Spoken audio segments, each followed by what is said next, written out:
नमस्कार दोस्तों, story audio book Mumbai channel में आपका स्वागत है। अगर आपको ये कहानी पसंद आती है तो चैनल को सब्सक्राइब करें। तो चलिए शुरू करते हैं। हॉस्पिटल में अगले दिन अनाया काफी जोश के साथ उठी। दरअसल उसे अस्पताल से कोई खबरें नहीं मिल रही थी, न ही उसे पता चल रहा था कि सच में कोई जनरल बीमार है या फिर कुछ और है। इसीलिए उसने खुद हॉस्पिटल जाकर चेक करने के बारे में सोचा। इसमें एक खतरा भी था कि अगर अनाया अस्पताल चली गई तो बाहर यह बात फैल जाएगी कि डॉक्टर एना फ्रांस में ही है, और यह बात उसके लिए सही नहीं थी, खास करके इतनी क्रिटिकल सिचुएशन में जहां पर सत्ता पलट की तैयारी हो रही थी। लेकिन वह अपना ज़्यादा वक्त बर्बाद नहीं करना चाहती थी, क्योंकि जितने वक्त वह फ्रांस में रखेंगे उतना ही हर्षवर्धन को परेशानी होगी। इसलिए उसने अगले ही दिए वर्ल्ड हेल्थ ऑर्गेनाइजेशन के लोगों को इन्फॉर्म किया कि वह पेशेंट को देखने जाना चाहती है, और एक बार सब कुछ चेक करने के बाद ही वह बताएंगे कि वह सर्जरी करेगी या नहीं। और वर्ल्ड हेल्थ ऑर्गेनाइजेशन ने भी डॉक्टर एना की बात मान की। आखिरकार वो बहुत हाई पोस्ट पर थी और वह अनाया को किसी खजाने की तरफ ट्रीट करते थे।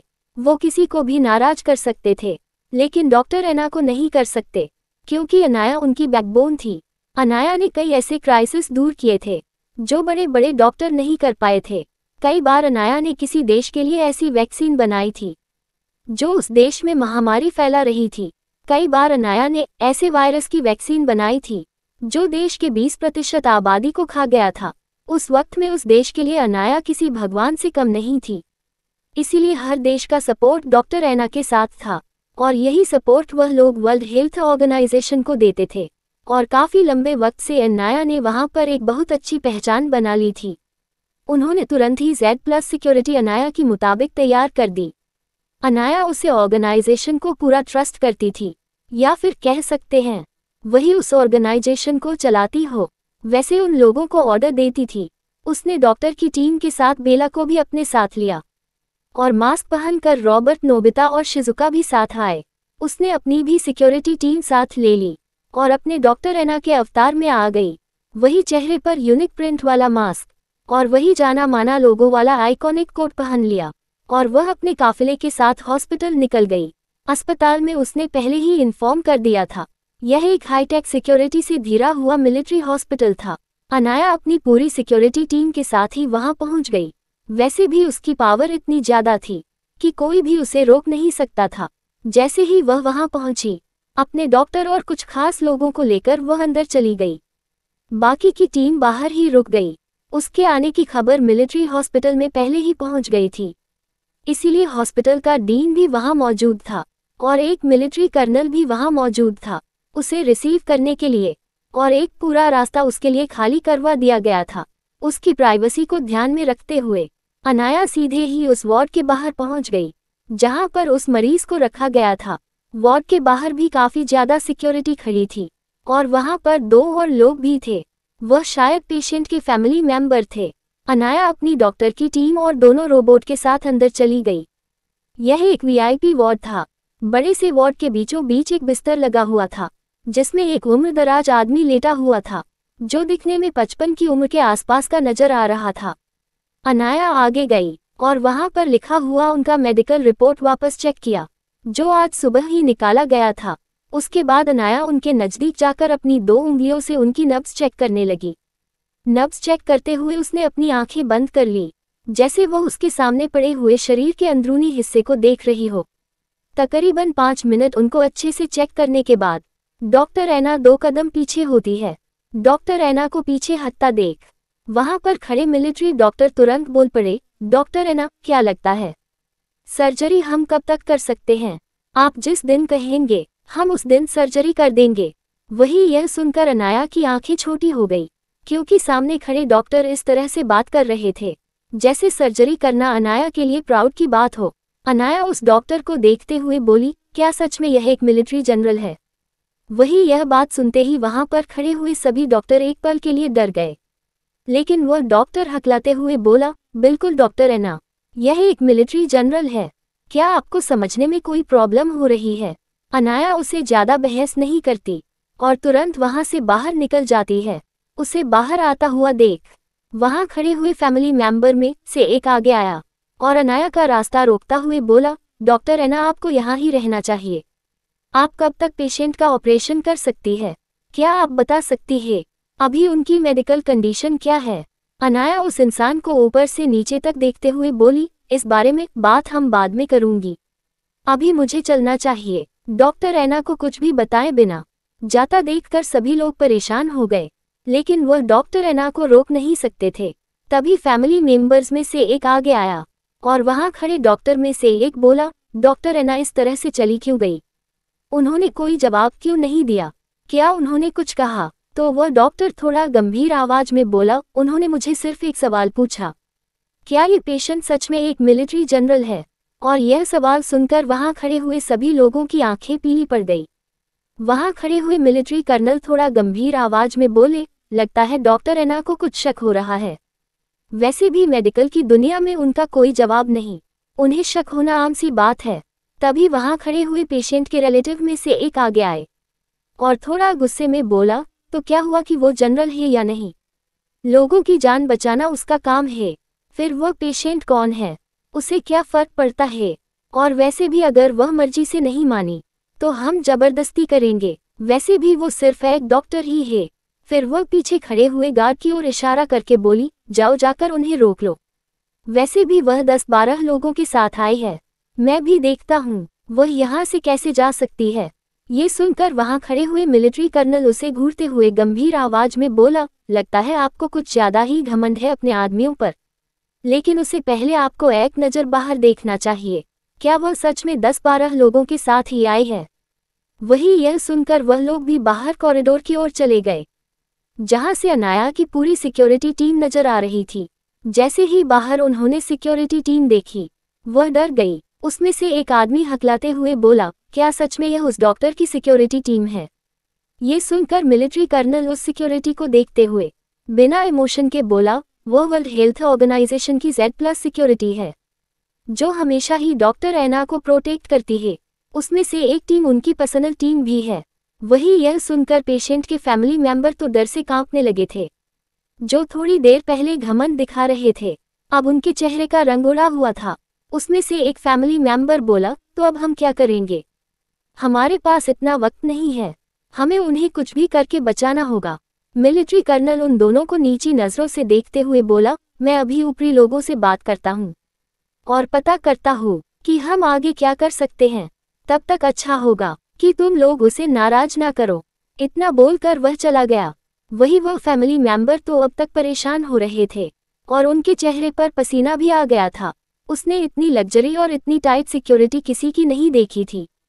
पहले ही वह एक बहुत बड़े परिवार से आते थे, लेकिन उनके पास भी लिमिटेड लोग थे। इतनी हाईटेक सिक्योरिटी, वो भी इतने बड़े बड़े वेपन के साथ, तो उन्होंने भी कभी नहीं देखी थी। अनाया जिस तरह से हाई प्रोफाइल बनकर आई थी, उसी तरह से हाई प्रोफाइल बनकर चली गई और पीछे वह जैसे जैसे जा रही थी, अपने होने के सारे निशान मिटा रही थी। ना ही कोई उसका पीछा कर पा रहा था, ना ही कोई उस पर दूर से नजर रख पा रहा था।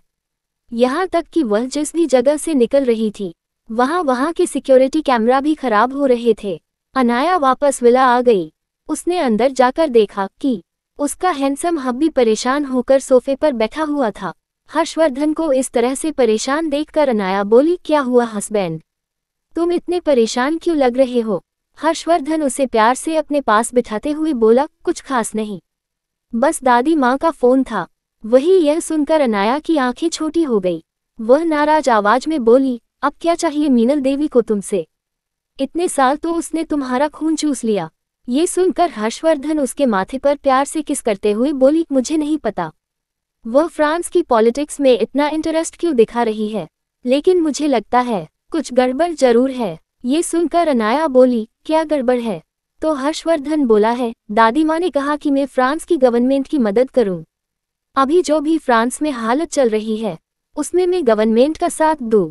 और यह सब कुछ उन्होंने ऑर्डर देने के लहजे में कहा था, जैसे यह बात मुझे करनी ही होगी। इस बार मुझे कुछ गलत होने का एहसास हो रहा है।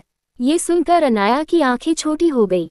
वह पीछे से गुस्से में बोली, गड़बड़ तो जरूर है, वरना दादी माँ ऐसी इंसान नहीं है जो बिना वजह किसी का साथ दे या फिर बिना मतलब की किसी की मदद करे, और वह भी गवर्नमेंट की मदद करने को।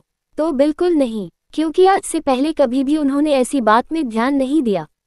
हर्षवर्धन भी उसकी बात में हामी भरते हुए बोला, तुमने बिल्कुल सही कहा, जरूर कुछ गड़बड़ चल रही है, लेकिन सबसे बड़ी बात जब मेरी बात प्रेसिडेंट से हुई तो उन्हें देखकर ऐसा नहीं लगा कि इस बार में उनका कोई इन्वॉल्वमेंट है, न ही उन्होंने इस बात का कोई जिक्र किया।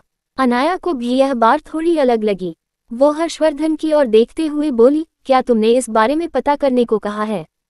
तो हर्षवर्धन भी बोला, हाँ, मैंने रजत को इन्फॉर्मेशन निकालने को पहले ही कह दिया है, लेकिन मुझे अभी भी दादी माँ का कुछ समझ नहीं आ रहा है। वह फ्रांस की गवर्नमेंट की मदद क्यों करना चाहती है, और वह भी बिना किसी वजह के, क्योंकि दूसरे देश की पॉलिटिक्स में पढ़ना कोई अच्छी बात नहीं है, उसमें हमारा ही नुकसान है। अनाया भी कुछ गड़बड़ तो महसूस कर चुकी थी। वह बोली, गड़बड़ तो मुझे भी लग रही है। आज मैं जब अस्पताल में गई थी तब भी मुझे कुछ अजीब लगा। ये सुनकर हर्षवर्धन चिंता भरी आवाज में अनाया को देखते हुए बोला, क्या हुआ बीवी? क्या तुम पर किसी ने हमला किया? क्या तुम्हारे साथ कुछ गलत हुआ? क्या उन लोगों ने तुम्हें कुछ गलत काम करने को कहा या फिर तुम्हारे साथ बदतमीजी की? हर्षवर्धन ने ऐसे ही कई सारे सवाल अनाया को पूछ लिए, जिसे सुन अनाया को हर्षवर्धन को डांटने का मन कर रहा था। क्या हॉस्पिटल में बीमार इंसान लल्लू मुसीबत खड़ी करेगा? क्या उसका ऑपरेशन होगा? अब तक आप लोगों ने सुना कि हर्षवर्धन अनाया को चिंतित आवाज में कई सारे सवाल पूछ लेता है कि अस्पताल में क्या हुआ और उसे वहां क्या अजीब लगा। ये सुनकर अनाया उसे चिढ़ाते हुए बोली, शांत हो जाओ, और ऐसा कुछ नहीं हुआ है।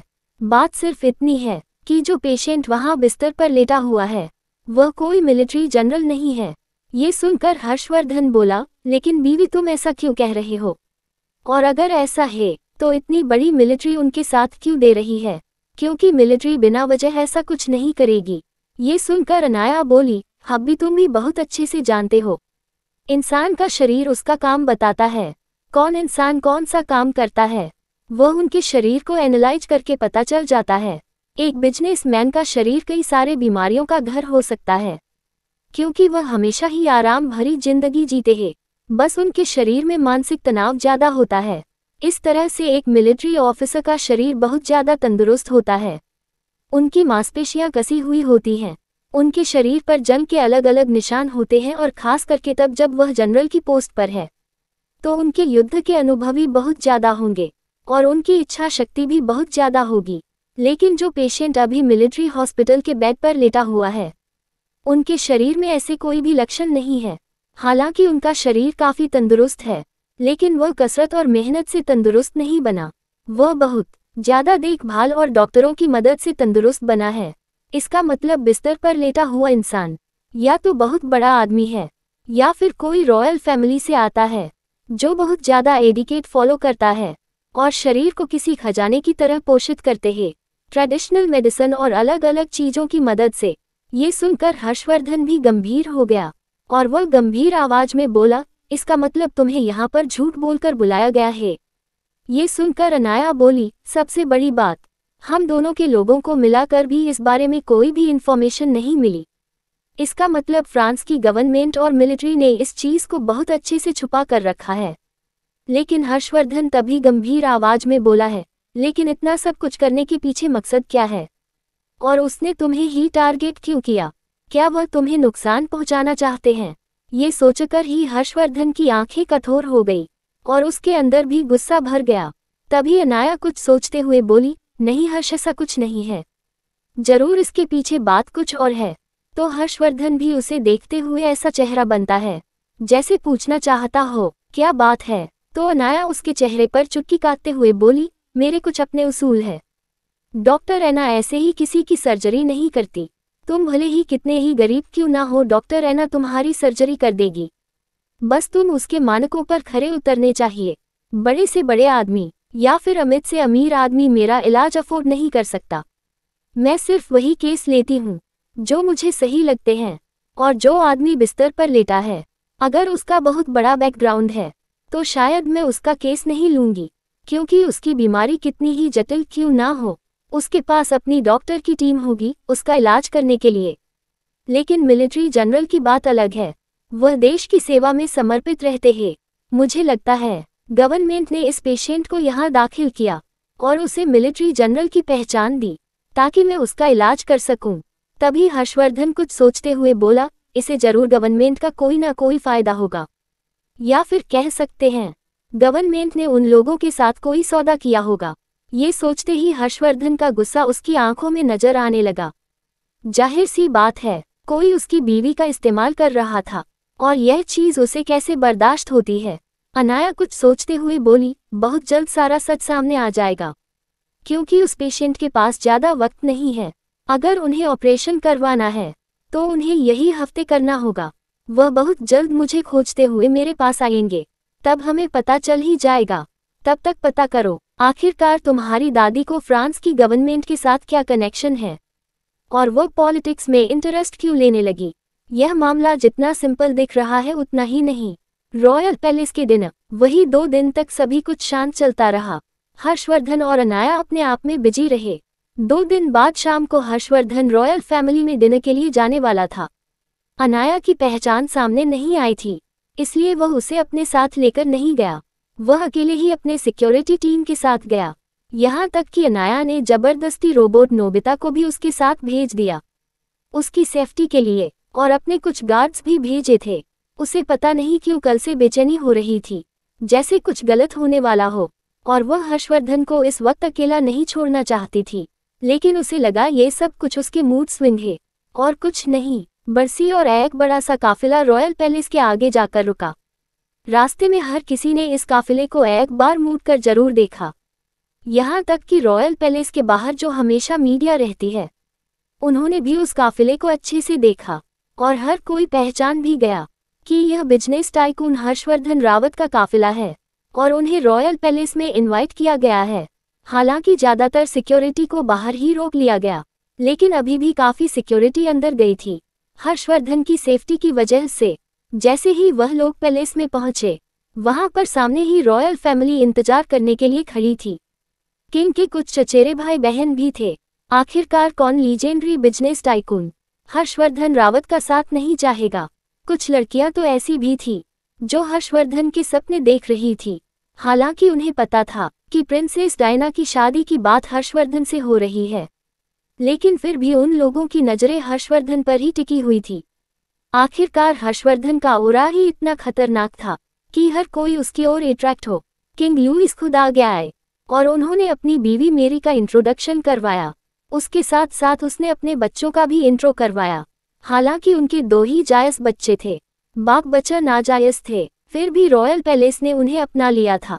बस उनकी मां को अपनाया नहीं गया था, और वहां पर और कुछ भी रॉयल फैमिली के मेंबर थे। किंग ने ऐसे ही उन्हें एक्नॉलेज कर दिया। थोड़ी ही देर में वह लोग फोन में बैठे हुए थे और आपस में बातें कर रहे थे। वही जानबूझकर क्वीन मैरी डायना को हर्षवर्धन के पास ही बिठाती है। ये देखकर हर्षवर्धन की आंखें छोटी हो गई, और वह अपने खतरनाक औरों को रिलीज करते हुए क्वीन मेरी को देखता है।